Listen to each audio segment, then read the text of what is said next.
Hello, this is Willie with the Basement Kings. We are in Dallas, Texas on our Ashbury project. We just got a few surprises. Number one, the walls were up like this, and there was a small amounts of water on the floor, and they wanted those areas cut out and fixed.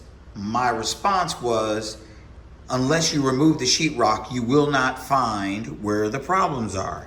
And finally got approval to remove some of it, and so we found some major issues. Now the sheetrock's down, you see it? See the drip lines coming from the top running down the wall? And you see the drip lines coming from here, all over here. Now we can actually see that in this room, the basement has been patched in the past, majorly. You see those patches on the wall? So they know things that no one explained to us to let us know what the situation was. Number two, see all the tie holes in the wall? Tie holes are the number one leak points, but it turns out that there are cutouts in the wall for joists. And those cutouts are where the primary leaks are. So it's gonna need to be a system excuse me, that's going to have to take care of this problem. You can see it up in the walls.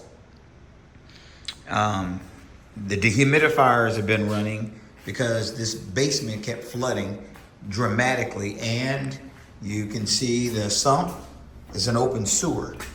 So we're going to have to fix and seal all of this.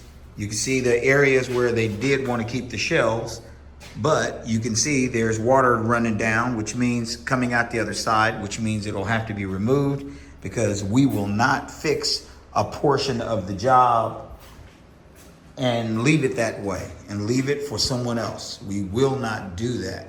Homeowners either going to fix it or not, but the one thing we will not do is partially fix the job and leave it for someone else and let them sell it. See this right here?